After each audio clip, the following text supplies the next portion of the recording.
In entertainment, get ready to see the best and the brightest in Pinoy pop music all on one stage. PPopCon is the first convention for this local genre with big names like SB19, BGYO, and Fourth Impact set to perform. What can we expect from this star-studded event? Let's find out from PPopCon project head Andhie Salutin and public relations officer Rhanica Restrivera. Thank you so much for joining us on The Final Word. Andhie, let me start off with you. What can fans look forward to from this PPop convention?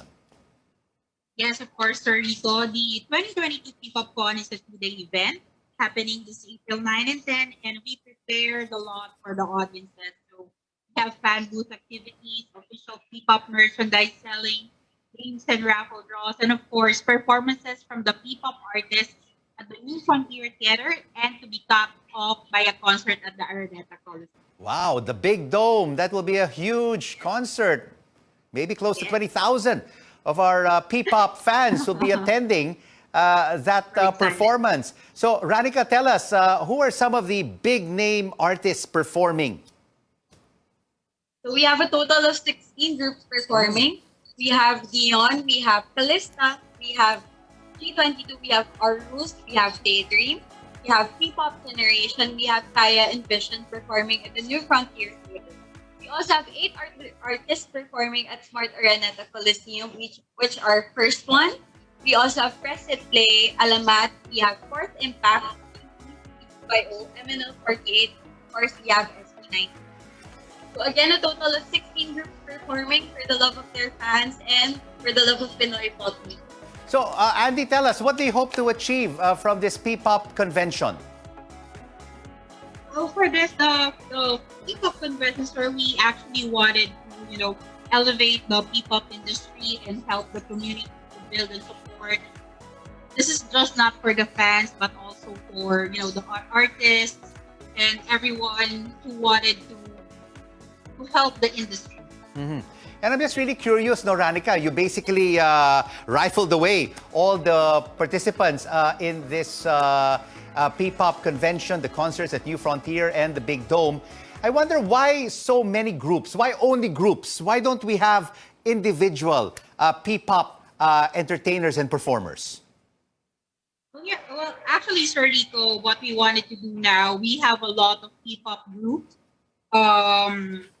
formed during the pandemic. So we wanted to give them the stage right now. And then for the individual artists, we actually have plans, but that's on the future. And I'm just really curious, no? Andy, with the global and phenomenal success of K-pop, we all want to replicate, the popularity of K-pop. Do we have a blueprint for PPop to be like K-pop, or is the entertainment industry just doing it all on their own?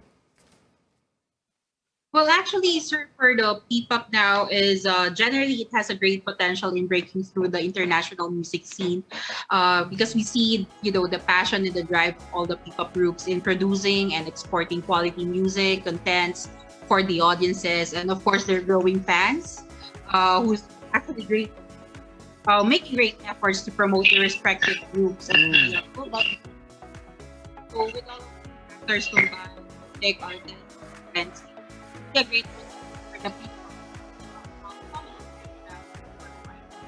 All right, we're having some intermittent problems with the internet with Andhie and Rhanica. But Rhanica, let me ask you, what makes P-pop different from K-pop and other musical genres?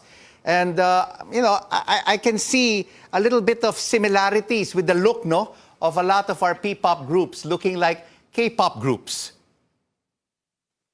A lot of P-pop groups are being compared to K-pop groups, but I think what's different is they also show their individuality.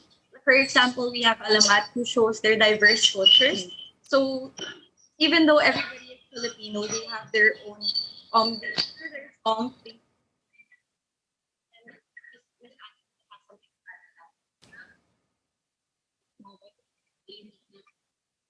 And the various influences of the artists here.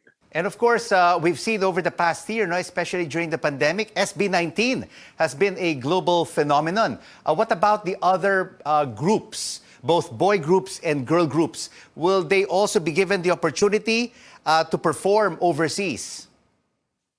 Well, sir, the PPOPCON's mission is actually to really elevate our music and the culture industry, and we're really hoping that the PPOPCON would be, with platforms such as this to build and support the P-pop community and the artists, and hopefully that's one of the steps that will help them.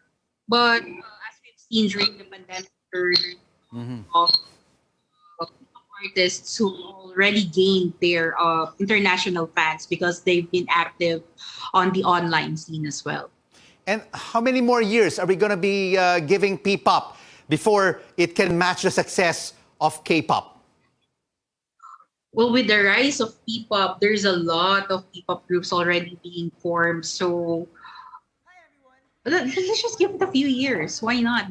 All of our P-pop artists are really hardworking, and I think the industry and the community, even the fans, are really here to help, sir. So we'll just give it a few years, and then hopefully we can be back here in CNN, and then let's talk about it. Absolutely. I'm looking forward to that because I want to see a P-pop group performing at the Grammy Awards, the MTV Music Awards, very, very soon, sooner rather than later.